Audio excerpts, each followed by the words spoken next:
हम सबको लाजमी कभी ना कभी ज़िंदगी में चोट लगती है और चोट लगने के बाद जिस्म पर नील भी पड़ जाता है, जिसको मेडिकल की इस्तिलाह में ब्रूस कहा जाता है। और ये एक नॉर्मल फिनोमिना है, हम सब ने कभी ना कभी ज़िंदगी में किसी ना किसी मुकाम पर इसका सामना किया होता है। लेकिन क्या आप एक बात जानते हैं कि आपका दिमाग भी इसका शिकार हो सकता है, आपके दिमाग पर भी नील पड़ सकता है और आपके दिमाग को भी ब्रूजिंग हो सकती है, और इसको मेडिकल की इस्तिलाह में कॉन्ट्यूजन कहा जाता है। और आज की वीडियो में हम इस कॉन्ट्यूजन पर तफसीली गुफ्तगू करेंगे कि ये क्या होती है, कैसे होती है और इसके मरीज पर क्या असरात मुरतब होते हैं, किन लोगों में एक ज्यादातर कॉन्ट्यूजन देखी जाती है, कौन से अफराद कॉन्ट्यूजन के लिए हाई रिस्क कैटेगरी पर होते हैं। आज की वीडियो में हम ये भी बात करेंगे कि क्या कॉन्ट्यूजन का इलाज सर्जरी के जरिए ही मुमकिन है या बगैर सर्जरी के भी इसका इलाज किया जा सकता है। कॉन्ट्यूजन के बाद हमारे जिस्म पर क्या असरात मुरतब होते हैं। अस्सलाम वालेकुम, मेरा नाम डॉक्टर तलहा है और हम हेड ट्रॉमा सीरीज की 8वीं वीडियो पर मौजूद हैं। मैं आपसे गुजारिश करूंगा कि अगर आपने इस सीरीज की पिछली वीडियोस नहीं देखी तो वो वीडियोस भी लाजमी देखें ताकि आप आज की वीडियो को भी बेहतर तौर पर समझ सकें। ब्रेन पैरेन्काइमल इंजरी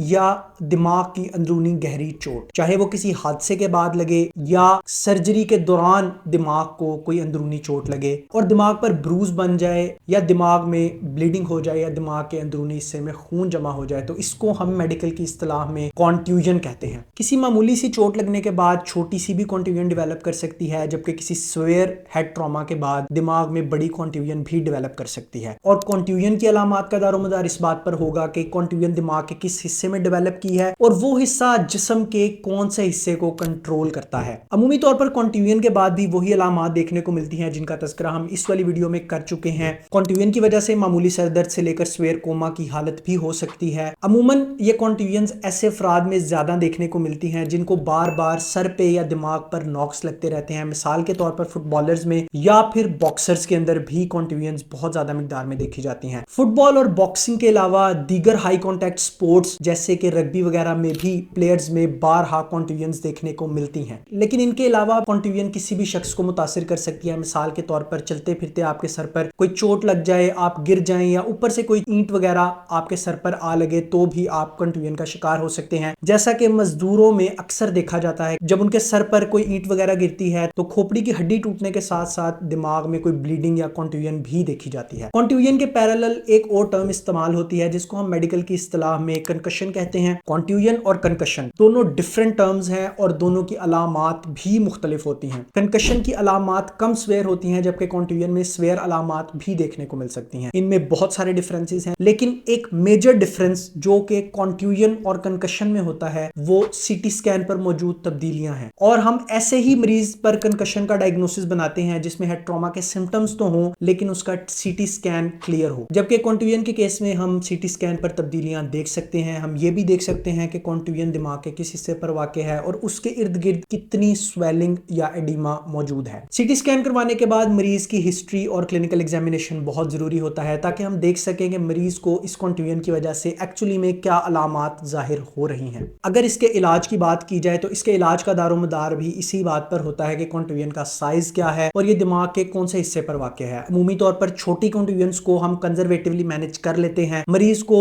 दिमाग का प्रेशर कम करने वाली अद्वियात दी जाती हैं और स्ट्रिक्ट न्यूरोसर्जिकल ऑब्जर्वेशन के अंदर रखा जाता है, जबकि बड़ी कॉन्ट्यूजन्स में हमें सर्जरी करके उस कॉन्ट्यूजन को निकालना भी पड़ सकता है। जब मरीज को ऑब्जर्वेशन में रखा जाता है तो उसमें रोनुमा होने वाली तब्दीलियों पर गौर किया जाता है कि मरीज किस किस्म की तब्दीलियों से गुजर रहा है। कॉन्ट्यूजन के बाद मरीज में बिहेवियरल चेंजेस आमतौर पर देखे जाते हैं। मरीज से सरदर्द के बारे में लगातार पूछा जाता है कि उसके सरदर्द में इजाफा तो नहीं हो रहा। मरीज के बेहोशी के स्कोर को बार बार चेक किया जाता है, मूड चेंजेस को चेक किया जाता है और मरीज को स्ट्रिक्ट ऑब्जर्वेशन में रखते हुए इस बात का भी फैसला किया जाता है कि अगर जरूरत पड़े तो मरीज की कॉन्ट्यूजन को इवैक्यूएट कर दिया जाए, यानी कि बजरिया सर्जरी निकाल दिया जाए। लेकिन सर्जरी के फैसले का इंहिसार भी इस बात पर होता है कि दिमाग के किस हिस्से में कॉन्ट्यूजन वाक़या है और क्या सर्जरी के बाद मरीज को वाक़तन फायदा भी होगा या नहीं, या दौरान सर्जरी मरीज के दिमाग को मजीद इंजरी के खतरे तो नहीं है। बाज दफा कंजर्वेटिव मैनेजमेंट के दौरान या सर्जरी के बाद भी मरीज को खुद से कोमा इंड्यूस करवाकर वेंटिलेटर पर डाल दिया जाता है ताकि हम मरीज के सांस को कंट्रोल कर सकें और इसके साथ साथ मरीज के दिमागी प्रेशर को भी कंट्रोल किया जा सके, जिसको मेडिकल की इस्तिलाह में इंट्राक्रेनियल प्रेशर कहा जाता है। और इस तरह से जब मरीज को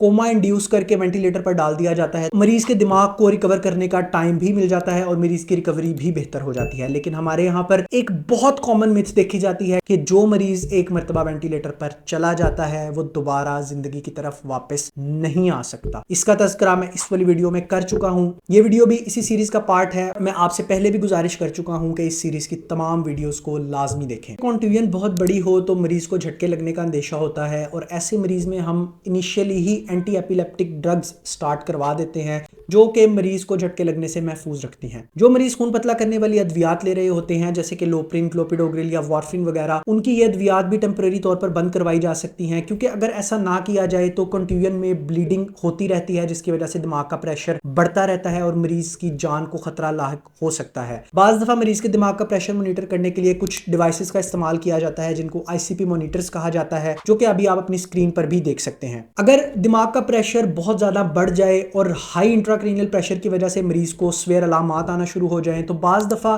खोपड़ी के हिस्से को टेम्परेरी तौर पर रिमूव भी कर दिया जाता है जिसको हम क्रेनिएक्टमी कहते हैं, ताकि दिमाग को फैलने की जगह मिल सके और मरीज की जिंदगी बचाई जा सके। इस पर भी हम आने वाली वीडियोस में तफसीली गुफ्तगू करेंगे। ये एक ऐसा लाइफ सेविंग प्रोसीजर है जो कि हेड ट्रॉमा से मुतासर अफराद में जिंदगी बचाने का जामिन हो सकता है अगर बर वक्त इसको परफॉर्म कर दिया जाए। कॉन्ट्यूजन से मुतासर अफराद 6 से 8 महीने में मुकम्मल तौर पर ठीक हो जाते हैं, लेकिन कुछ अफराद जिनमें कॉन्ट्यूजन बड़ी हो या किसी दिमाग के मेजर हिस्से में मौजूद हो उनमें लॉन्ग टर्म इफेक्ट्स देखने को मिलते हैं और मरीज को सारी जिंदगी इन लॉन्ग टर्म इफेक्ट्स के साथ गुजारना पड़ सकती है। और इस सूरत में किसी किस्म की दवाई का कोई रोल नहीं है। अक्सर लोग ये बात पूछते हैं कि डॉक्टर साहब हमें ये मसाइल हो रहे हैं तो हम क्या करें, हमें कोई दवाई लिख दें। तो उनको डॉक्टर की जानिब से यही बात समझाई जाती है कि ये इफेक्ट्स खुद ब खुद ठीक होंगे, आपने इनको कॉप अप करना है। लेकिन मरीज बार बार जिद करते हैं तो हमें अल्टीमेटली उनको कोई ना कोई प्लेसिबो इफेक्ट के लिए मेडिसिन स्टार्ट करवानी पड़ती है। कॉन्ट्यूजन के लॉन्ग टर्म इफेक्ट्स में कंसंट्रेशन में कमी आना, किसी एक नुक्ते पर फोकस ना कर पाना या पढ़ाई पर फोकस ना कर पाना, मूड चेंजेस होना, बिहेवियरल चेंजेस होना या मुसलसल सर में दर्द रहना शामिल है। और यही वजह है कि मरीज बार बार परेशान होकर अपने डॉक्टर्स के पास भी जाते रहते हैं। लेकिन जैसा कि मैं पहले तस्करा कर चुका हूं कि ये अलामात वक्त के साथ साथ ही बेहतर होती हैं। लिहाजा अपने आप को हेड ट्रॉमा से बचाने के लिए तमाम एहतियाती तदाबीर पर अमल करें और जैसा कि कहा जाता है कि एहतियात इलाज से बेहतर है। ड्राइविंग करते हुए सीट बेल्ट का इस्तेमाल यकीनी बनाएं। अगर आप बाइक चलाते हैं, साइकिल चलाते हैं तो हेलमेट का इस्तेमाल यकीनी बनाएं। अगर आपका ताल्लुक मैकेनिकल के किसी शोबे से है या आप सिविल इंजीनियर हैं तो भी हेलमेट के इस्तेमाल को यकीनी बनाएं, क्योंकि आपकी हिफाजत आपके प्यारों के लिए बहुत इंपॉर्टेंट है। शराब नोशी से परहेज करें, क्योंकि अक्सर देखा जाता है कि शराब पीने वाले अफराद अपने तवाजुन पर काबू नहीं रख पाते और वो गिर जाते हैं और ऐसे अफराद सर पर मामूली सी चोट लगने के बाद भी कॉन्ट्यूजन का शिकार हो सकते हैं। बुजुर्ग अफराद को भी खास तौर पर चलते फिरते हुए एहतियात करनी चाहिए, क्योंकि अमूमन बुजुर्ग अफराद खून पतला करने वाली अद्वियात भी ले रहे होते हैं। तो ऐसे अफराद में दिमाग पर लगने वाली मामूली सी चोट भी दिमाग में ब्लीडिंग या कॉन्ट्यूजन का सबब बन सकती है। अगर आपके घर में छोटी उम्र के बच्चे हैं जो कि चलना सीख रहे हैं या चलना सीख चुके हैं, वो भी एक्सप्लोरेशन में और खेल कूद में छलांगे लगाते हैं और बाज़ औक़ात ऊंचाई से गिर भी जाते हैं, जिस वजह से हेड ट्रॉमा होता है और उनमें भी कॉन्ट्यूजन देखने को मिल सकती है। बच्चों में CT स्कैन कब करवाना चाहिए इसका तज़किरा मैं इस वाली वीडियो में कर चुका हूं। इस वीडियो को भी लाजमी देखिएगा, क्योंकि बच्चों के ग्रोइंग एज के लिए ना सिर्फ रेडिएशंस बल्कि कॉन्ट्यूजन और हेड ट्रॉमा